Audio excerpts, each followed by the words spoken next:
year should be the city hall. Oh, okay. There we go. All right, Now Yep. you should be able to see everybody at the desk. Is that correct? yes, Okay. A note to you, Steve, on your intro that you've got to read for the Yes. link, for the link, the HTTPS link. When you get to the question mark, stop. You don't have to read the rest of that. Okay? Okay. Great. All right, we're recording. We're underway. We're ready to go. Okay. Good evening, folks. I'd like to welcome everybody to the uh, February meeting of the Laconia Zoning Board of Adjustments. And with that, I will read off something and then we'll start the meeting. Public participation when is February 16th, 2021 at 6 p.m. Eastern time, actually 6:30. Thank you. Please click the link below to join the webinar at https://us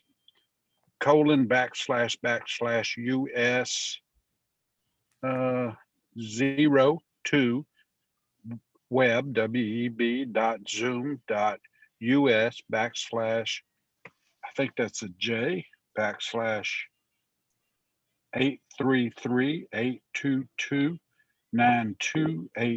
/833-822-92859 ?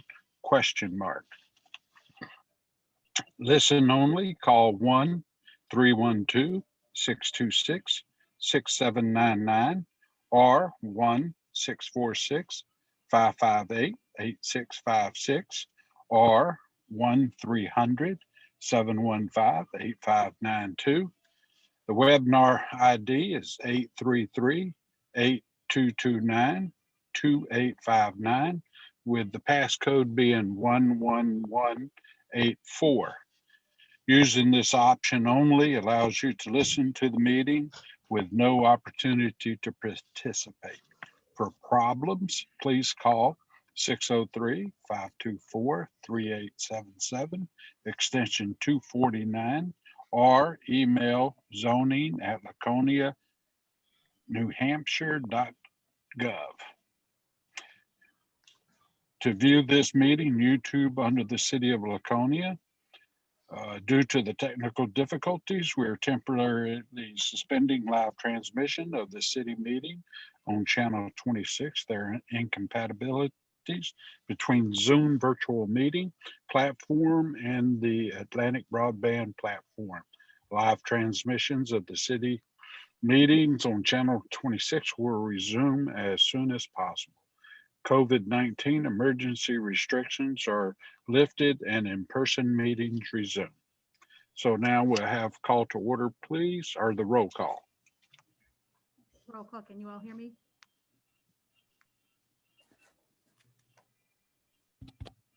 Turn myself up so you can hear me.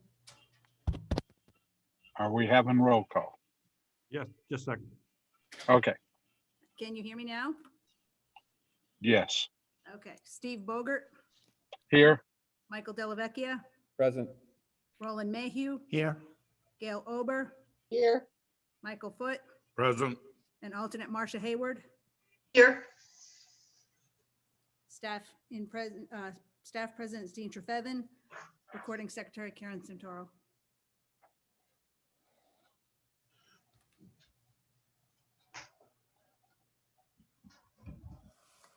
okay. We have a quorum. With that, we'll go to the next, which is the current minutes.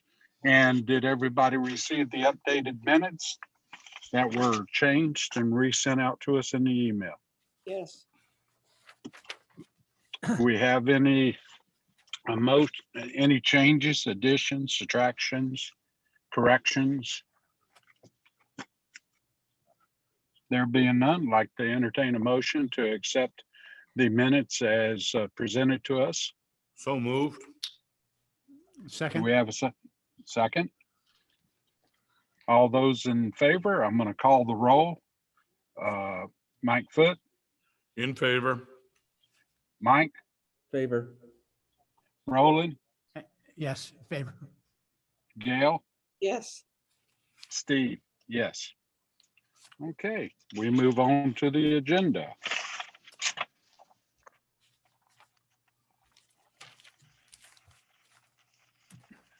Excuse me, Mr. Chairman.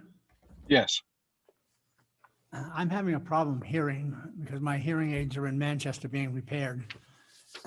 I think I'm going to let Marcia take my place tonight because I'm having trouble hearing the presentation. okay. Marcia, are you Yes. ready? Okay, you're gonna participate, okay? Thank you. And you get to vote, okay? Certainly. All right. So as we get going, we're gonna hear application Z02021-0001 Endicott Street East, special exception application. Applicant is requesting a special exception for Article 5, Section 235-26 to allow for a 4-unit multifamily dwelling. If the applicant is here, please introduce yourself for the record and tell us how we can help you. I'll just introduce myself and I'll let Jeff do his thing. So my name is Roland Mainville. We have a permit for 2-unit buildings. We're looking to put the 4 units on. And Jeff will explain how we want to do that. Yeah, thank you. My name is Jeff Lewis from North Point Engineering in Concord. I work with Roland to put together the site plan in this special exception application. I do have, I'm sure you all have copies of the site plan we submitted. I can pull it up on my screen if that's something you wanted me to do. Otherwise, I'm just going to pull it up so I can look at it while I'm talking. Not sure how to share my screen without some, oh, I guess I can. Would you like me to share my screen? Please, Okay. so that way everybody knows what you're talking about. All right, Post hang on a second there, disabled. Jeff. Yeah, okay.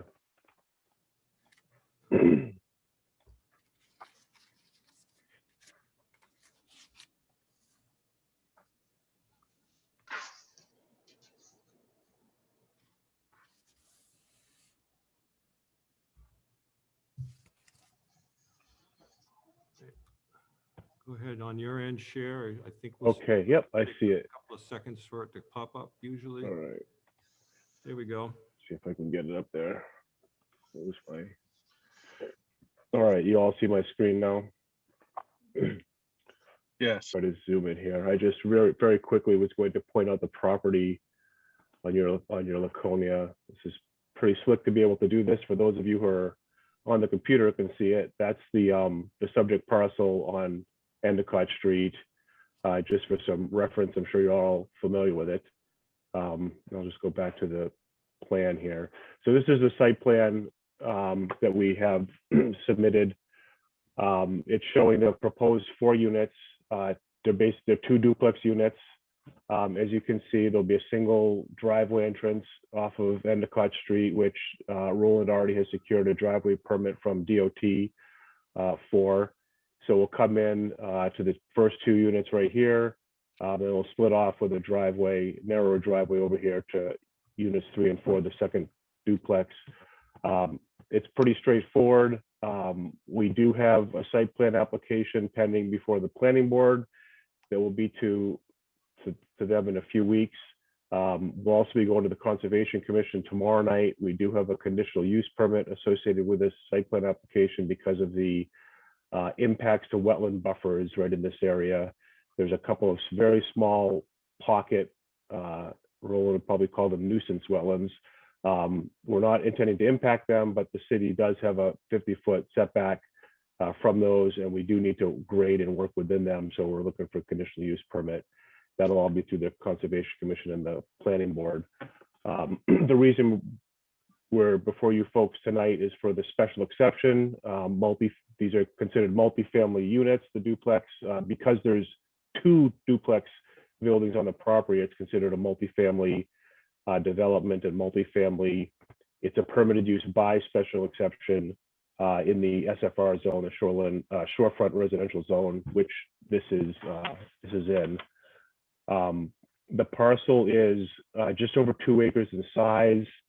it actually would be allowed a density of up to 12 units at a density of 6 acres per unit if it was to be conventionally subdivided or developed like that. There was a previous approval for multifamily development on this parcel with more than 4 units. I believe it was 8 or 10 or so units. It was 12. It was always 12, okay. So we are only looking for 4 units at this time. We have submitted the application addressing the special exception criteria. Happy to go through those if you'd like. Like I said, leave that up to you folks. I do think we meet them all. We are on municipal water and sewer with this development. It's consistent development with the neighborhood out there. I don't think there'll be any undue impacts on any of the municipal services or infrastructure. It is access from a state road with good site distance, and as I mentioned, he does have a driveway permit already. I will touch on drainage. I know that there was at least one letter you received from a neighbor regarding drainage. There is a existing drainage culvert that comes under Endicott Street right here in the center of the property. We have prepared a grading and drainage and stormwater management plan with a drainage report that's been submitted to the planning board. We are proposing a detention basin on the site, kind of right in this frontage area that'll capture the stormwater that's coming across the street. It'll also give us an opportunity to capture stormwater from the new impervious area of the development and properly manage that before we set it on its way. It is heading off the site up here in the northeast direction onto these adjacent properties up here. So we are complying with the planning board site plan regulations for drainage. We do have drainage calculations that have been submitted and are being reviewed as part of the planning board application. I would certainly encourage any affected neighbors downstream who have drainage concerns to make those concerns expressed to the planning board as well. We expect to be there shortly, but we do have a comprehensive plan that's addressing the drainage issues. So we can at least say that we're not making the situation any worse. Likely it'll be somewhat better because there'll be a little bit less water coming onto their property than there is today, but certainly we can't resolve any drainage problems that are taking place downstream from us completely. But we are addressing that as part of the development. I think that's it, unless you folks would like me to go through. I'm not sure what your procedure is regarding the special exception criteria, or if there's any questions. I guess I'll follow your lead on that. Unless Roland, you have anything else to add? No, I think we should just ask the board if they have any questions and answer them. Okay, thank you. Does anybody from the board wish for them to go through the criteria, or you've had a chance to review them, independently through the documents? Y'all tell me what you like, and then the applicant will follow through. Jeff, I was just wondering, was there any consideration of putting the homes behind the wetlands away from the road? Is that a possibility? Roland, you want to take that one? Or I think for a couple of different reasons, cost reasons, as well as we don't have a topography here to show how steep it is, but we have over an 8% slope that goes from the front to the back, which would make it more difficult to build, less attractive. We are going to propose some screening in the front, so they're not going to really be right on the street. I guess some of the reasons that I would think of. Yeah, I would just be more in favor if they were away from the road farther. They're up. I don't see the footage here, but they appear to be within 30 feet of the road.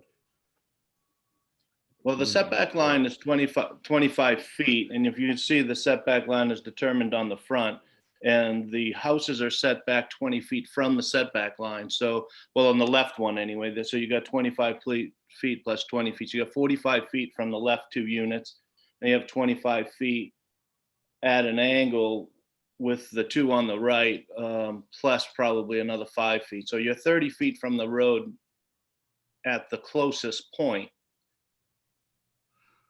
The other, the other, My Yep. question would be, why don't, when we're looking at unit 3 and 4, by goodness, unit 3 is completely within the setback for the wetlands. And I'm interested because conservation will have to weigh in on that tomorrow night. Isn't there a way to put either unit 3 and 4 together a little bit more to the south in some way, pull it out of those wetland buffers? well, there's a setback.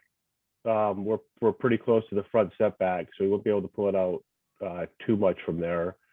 And we're trying Not to have just it going south, south is towards the road, right? to the left then, as we're looking at this plat. To pull it out of the Uh, setback. Yeah. Moving closer to parcel 165-487-1. Yeah, part of the reason is because we're trying to get it to work the best with the topography that it will. We're trying to make room to have a detention basin that manage stormwater and have enough room for the driveways to work. If we pull it over to the left, it gets tighter for driveways and turnaround. We're trying to avoid having two, driveways on the Endicott Street. So there's a number of reasons for the layout there that causes us to be pushed that far back. Stormwater is definitely one of them. The other thing I'd just point out too is that, and one thing that Roland was considering here, it was subdividing the lot, basically creating a lot line right down the middle of this parcel. So you have two 1 acre parcels, in which case he'd be able to build the duplex on each lot and would not need the special exception because he is allowed to duplex on the lots. But he is planning to condominiumize these 4 units. So there isn't necessarily a need to put them on separate lots. And he does want to have the shared driveway access, which is definitely a better situation out there than having 2 driveway curb cuts. So that's really the need here for the special exception, is that these are 2 buildings that are proposed on 1 lot without us subdividing it. If he did subdivide it, the plan would pretty much stay the exact same as you see. We just technically wouldn't need the special exception.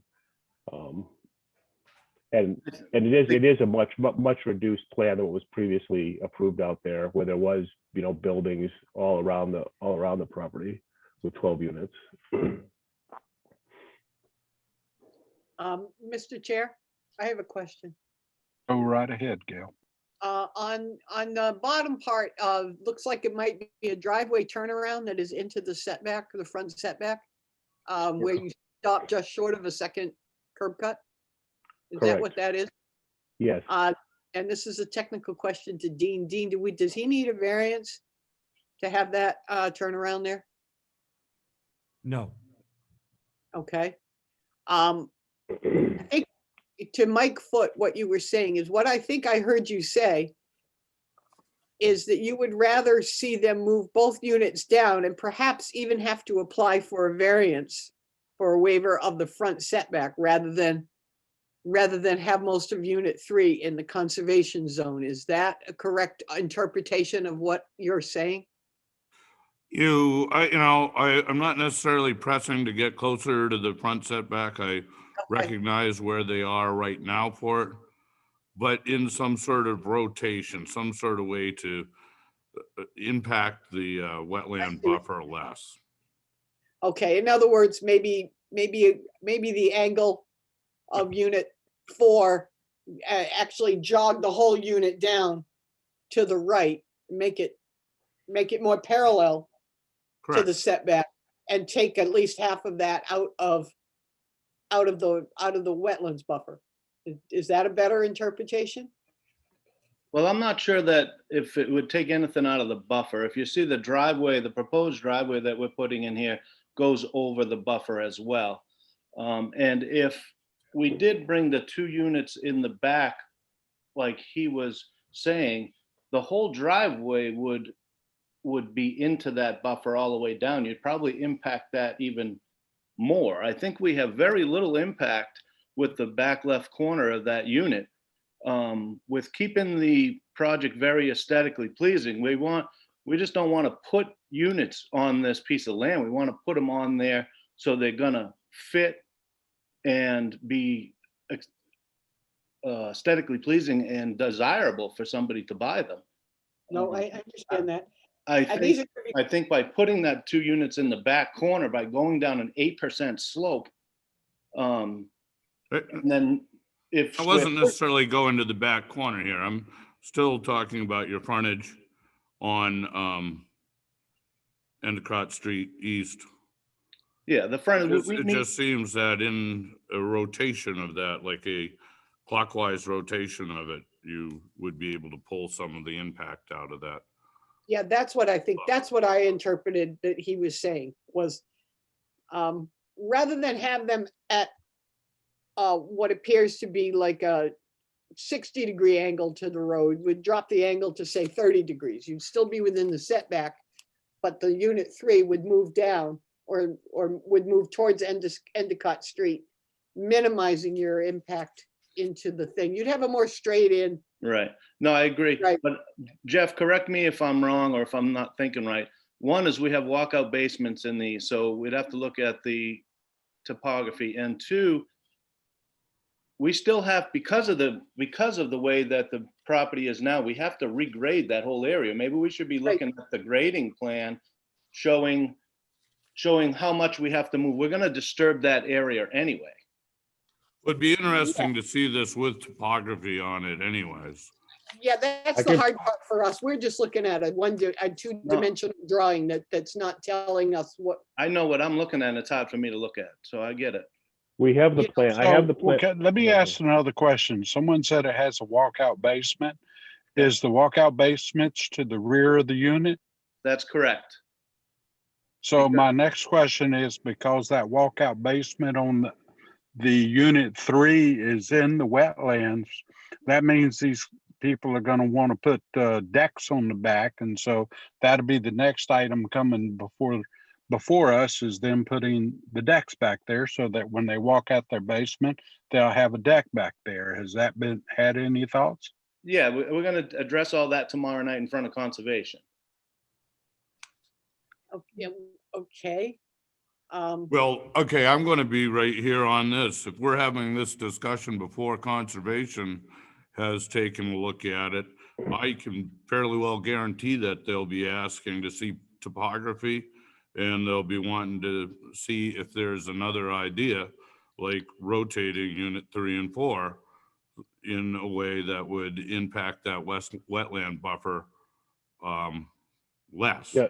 So we have a topography plan. I'm happy to pull it up. It's what we submitted to the planning board, and the Conservation Commission does have that. We did not include it in our submittal to the zoning board. But we do have a topography plan. So this is the grading plan, that shows the topography, and it shows what we're proposing to do. One thing we considered doing, I mean, keep in mind, we're talking about a very small 50 square foot or whatever size wetland pocket that is. I mean, we have had our wetland scientists provide a functional values assessment of both of these wetlands, and they're not very high functioning wetlands. We had thought about getting a dredge and fill permit to impact this wetland and put a detention basin, stormwater management basin back here, which we still could do. Our thought was just leave the wetland there. It's not really an area where we need to use it. What we want to do is have some room behind the building here for a walkout. So this is showing a walkout. I mean, it's hard to see on the grading plan, but it is a 10-foot drop from the front of the building down to the back. We still have a slope. So I think the idea is, to try to keep some wooded buffer where we can from Endicott Street. If we rotate this out here, we'll obviously just be clearing into that more and probably having to grade further out to the street. So I think it's a balance. I mean, our feeling was that the value of this 50-foot wetland buffer around a small pocket wetland is just not significant. We'd rather keep the trees out in the front along the street frontage. And you know, if we had got a dredge and fill permit to fill this wetland, we wouldn't even be talking about the wetland buffer there. So I think those are the things we want to talk to the Conservation Commission about. If the sense is that they really want us to buffer, then yeah, we could talk about rotating that building a little bit. I guess I'd certainly like to get, you know, their input, which we'll be getting tomorrow. And they have seen the plan already. This was submitted over a month ago to the planning department, and I believe has gone to the Conservation Commission. We just haven't presented it to them yet. And then we'll be at the planning board also, so they'll be, you know, they may have some thoughts on this topic as well. I mean, either way, we'll have the same special exception request of you folks if that building's rotated or placed slightly different. We can't get to the planning board until we have a special exception in hand, though. So And we need to go through you folks first. As I look at this corner and what is the north corner of this unit 3, is it impacting the 35-foot setback? I mean, it's in there, unless this is just really a singular puddle of water 20 feet down from the edge of this, and then I'm going to ask about steep slopes. The corner closest to the Everything what goes wetland. on there. How close are we to the wetland pocket? Is that what you're asking? Yeah, I mean, is it 35? I see a little grid here. I don't know if there's any I value mean, to it's a 50-foot wetland setback, and we're more than halfway into it. So we're probably 20 feet away from the wetland. I don't know the specific dimension on there.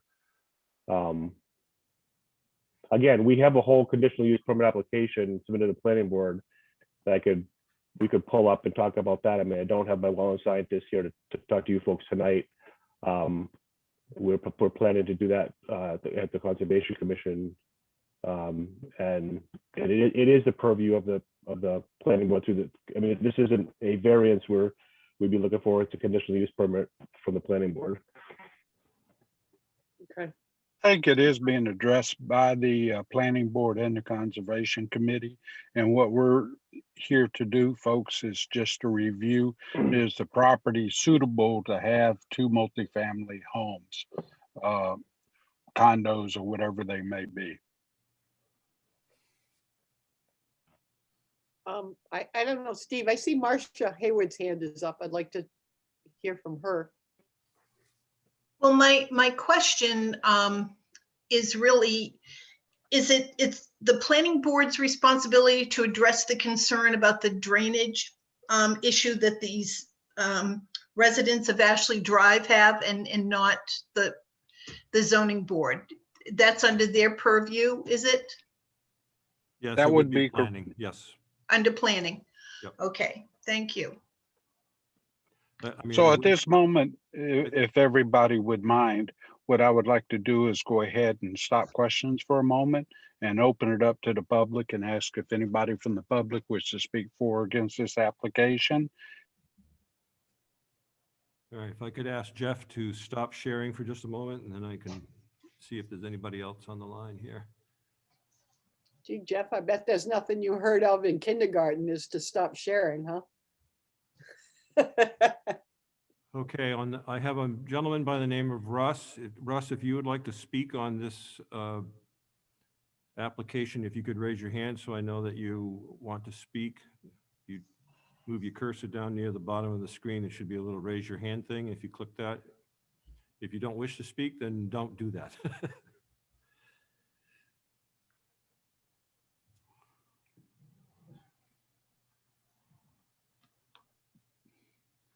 Yep, there we go. Okay.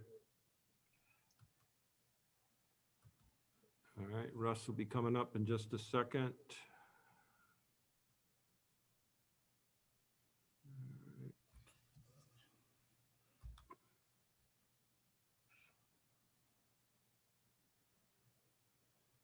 Can you hear me? Mhm, I can. Yes, we do. Yeah, I'm just here for observation. I'm trying to get familiar with the area. Thank you. Oh, Welcome to the area, Rush. Thank you. Yeah, thanks for tuning in. This is probably the excitement of your night, huh? Yeah.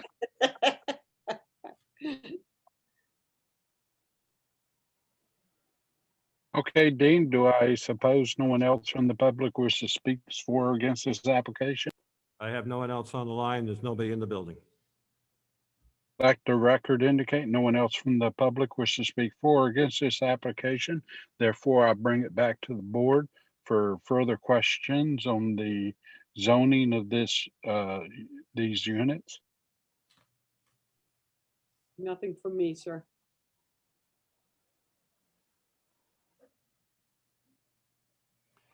Mr. Dean, Chair- I have Russ taking the There I floor.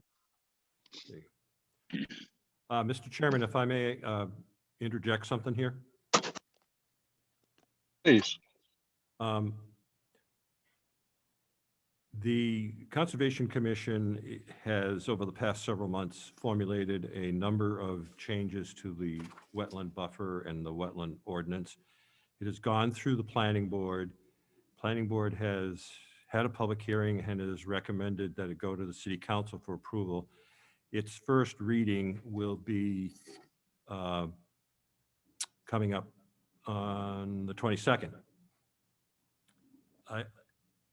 If those updates were in effect, they would not need a CUP. It's a question of timing on this situation right now, and I hate to use that as a reason or an excuse, but it's the reality of the situation. If the city council had already approved it, which we are anticipating will happen, I don't want to speak for the city council. I certainly don't make the decisions for them. It's entirely up to them. But the expectation is that it will be approved in early March.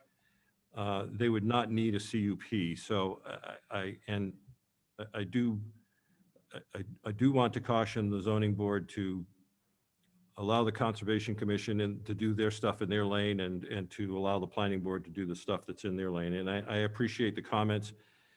One of the questions on the special exception is about drainage, and they are, in my opinion, they are adequately addressing the drainage. The increased drainage that they will create is being handled and sent in a different direction. Some of the natural drainage from this site that is occurring now will continue to occur and will affect the across the street properties, but the end result is it will not be more drainage than is now. It'll be either equal to or less than. Okay. Thanks, Dean. Can you, just for the public, could you say what the CUP stands for? Conditional use permit. Thank you. So is there any other questions from the board to the applicant? None.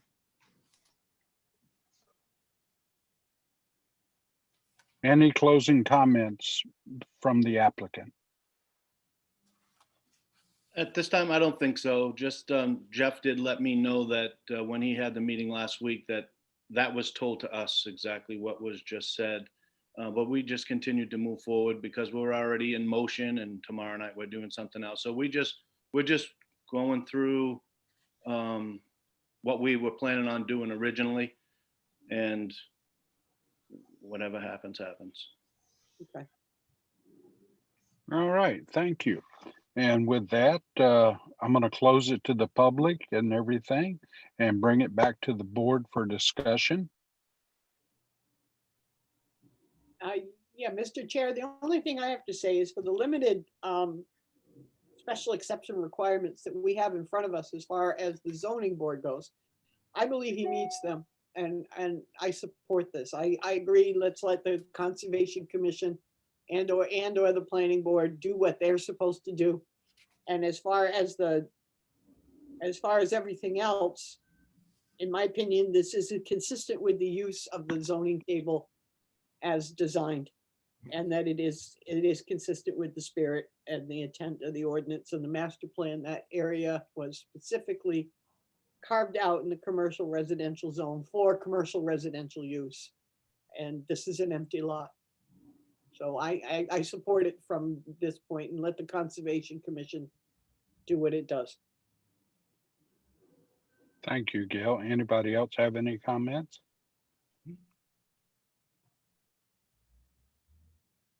I would like to say, I think the positions, if we couldn't position the buildings behind the wetlands on the backside, it wouldn't aesthetically look the same and stuff, and I can understand that. It looks like it would be the best position for them with the tweaking if it's necessary at the buildings 3 and 4, but it would also cut off any future growth from the backside of the product of the property itself, it appears, by putting those buildings where they are without having to put an additional driveway through the center of the wetlands. So, which I'm kind of doubtful of that. Once they sell it off to the condominiums, then it's pretty much going to be set in stone with just the 2 buildings. What are y'all's thoughts with? I agree. If they subdivided it, they could go right down the middle with a shared driveway and get, as he said, they could get 4, you know, I mean, probably 2 more units each on each side. I probably wouldn't have much of a problem with that other than the disturbance to the conservation land, I mean, to the wetlands. So I agree with you. So if no one else has any comments, can we entertain a motion? Well, if it helps, I'll make a motion. I make a motion that we approve special exception. Oh, I got to get back to the front of it. I apologize. Special exception. Oh, there's no number up here. What is the number of this, Karen? It's ZO2021-001 SE. Okay. Or 220, okay, for that, for 224 Endicott Street East, tax map 164-72-5 in the single family residential zone. I support the multi-family use allowed by special exception in this zone. The use requested is specifically authorized in the chapter. The requested use will not create undue traffic or congestion or impair pedestrian safety. The requested use is not going to overload the public water. Drainage will be dealt with elsewhere, sewer system or any other municipal system. And again, stormwater runoff is going to be dealt with at a different level than ours. So I'm comfortable with them doing their job. The requested use is not going to create any excessive demand for police, fire, schools, or solid waste services. There are no special provisions in this particular chapter are not satisfied. The requested use is not going to create hazards to the health, safety, general welfare of the public or be detrimental to the use or out of character with the adjacent neighborhoods. The proposed location is appropriate for it, and it is consistent with the master plan. I'd recommend you put the decks on now rather than have to have someone go through this again, but Yeah. but that's my motion. And a recommendation is yours to take or not take. Thank you. Okay, folks, we have a motion. Do we have a second? I'll second it. Mike Delvecchio.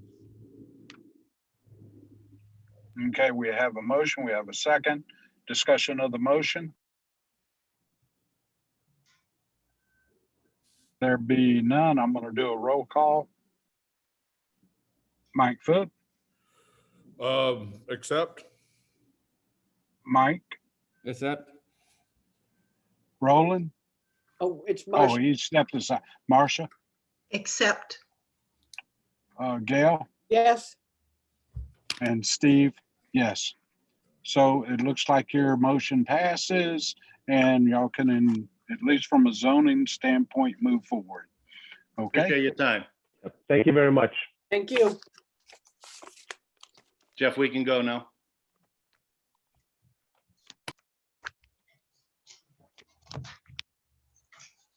Dean, is there anything else we need from the board or you need to? No Pass other on to the business board. tonight.